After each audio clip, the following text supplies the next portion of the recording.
Are St. Croix sheep really 100% parasite resistant? I had a very well-known St. Croix breeder contact me and tell me that the St. Croix breed is not 100% parasite resistant and that I was spreading misinformation about this breed. Now, this St. Croix breeder, she raises her sheep commercially. She uses chemical dewormers, she uses vaccines, she feeds them grain, and she gets a really large carcass out of the St. Croix breed. And the majority of people raising sheep use chemical dewormers, and they sell to the commercial market. So I'm really in the minority here. I'm not attacking what she does. I'm just going to show the difference in the two methods. And if you use chemical dewormers, then yes, she's right. Your sheep are not going to be 100% parasite resistant. Let me show you why. After 16 years of raising sheep, all of the sheep I have on my farm are 100% parasite resistant because I've never used chemicals on any of my sheep. Yet each year I'll have at least 5% of the baby lambs that are born that really are not that parasite resistant, or they don't put on weight on just grass. They really need to be fed grain, or they need chemical dewormers or some sort of a medication to make them better. And here's a good example. This lamb is obviously scoured. It's not keeping up with the rest of the flock. It lags behind, and it's skinny. And I could doctor it and give it dewormers and other kinds of medications and fatten it up with grain and pass it off just like the rest of the other lambs I've got and sell it to somebody. But I'm not going to do that because I want these genetics out of my herd, and I want them out of the herd of anybody else that buys from me. So while I may have 5% of my herd at this point that is non-parasite resistant, by culling these animals, I bring my herd back to 100% parasite resistant every year. Now, if I were to try to save this lamb by using dewormers and then cover up his symptoms with a lot of different kinds of medications and then vaccinate him with vaccines that contain mercury and other dangerous chemicals, well, yeah, he would start to look healthy, wouldn't he? But he's still sick. And I wouldn't want to eat a sick lamb that had all these different chemicals in there. So that's one reason why I'd get rid of him. But another reason is that his sick genetics would still be in my flock. And so this 5% of non-parasite resistant sheep will always be in my flock, but it's going to be covered up by chemicals. And so what happens the next year when this 5% of sheep are kept inside the flock? Well, if these sheep are allowed to stay in and breed in my flock, then at some point I'm going to have 10% of my flock that won't be parasite resistant because they depend upon these chemicals to live. And 2 or 3 years later, it'll be 15% of my flock really won't be parasite resistant and require chemicals to live. And ultimately, it will end up with at least 20% of your flock won't be parasite resistant because you've covered up the problems they have with chemicals. And from the people who have contacted me about buying their St. Croix sheep from breeders who use chemical dewormers and vaccines and all these medications, when they quit doing that and they bring it back to their own flock, they lose about 20% of their flock. And I had a guy from Oklahoma tell me that, and several other people. And so these commercial breeders that use chemical dewormers on St. Croix sheep, they will save a lamb like this. And they'll keep it as part of their breeding regimen, even though it doesn't do very well. And so you got to be careful. You got to have the same goals as the breeder does.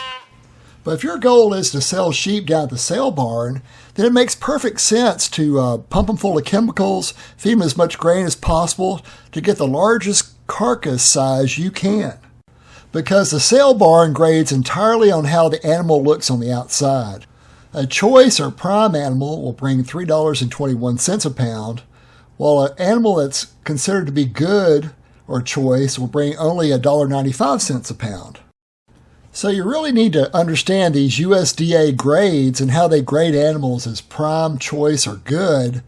And you're going to realize that almost all the St. Croix, they're never going to be prime animals. They're always going to be a little bit too small to really make it in the commercial market. Honestly, if you're going to try and raise an animal to get a prime designation, you just need to raise Dorpers. Now look at this Dorper sheep. It's magnificent. Look at all the muscling it's got. And it's perfect for the commercial market. The problem is it's not parasite resistant at all. You're going to have to deworm every dorper you have in the southeast United States or any place that has high levels of humidity and worm load.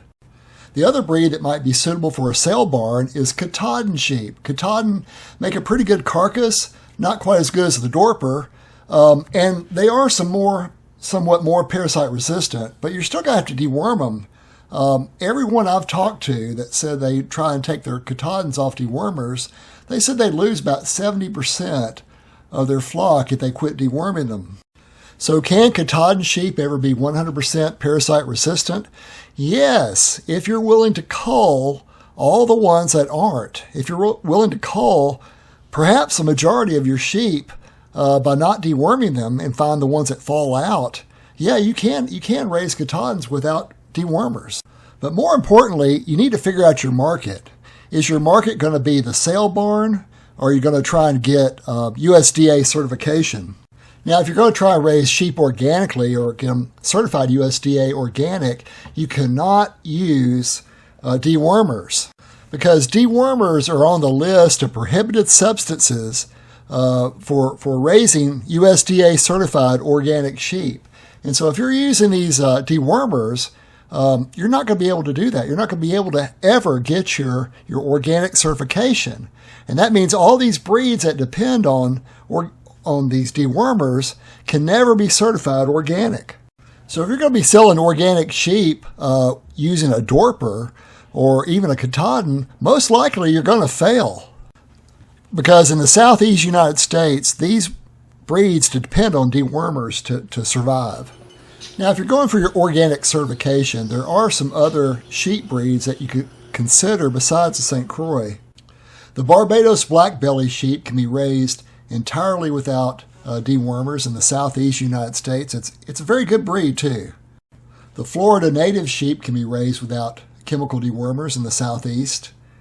And the Gulf Coast native is another sheep breed you should consider for raising entirely without chemicals. It'll do just fine. And for all the people who raise St. Croix sheep and they use chemicals, they use vaccines, they feed them grain, I would like to ask you politely to please consider raising Katahdin or raise dorpers, raise animals that are meant for that type of environment, because these sheep don't need that.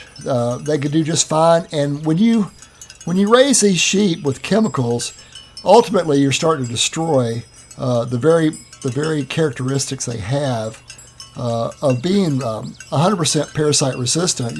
You're destroying that because you're letting the ones breed that really shouldn't breed.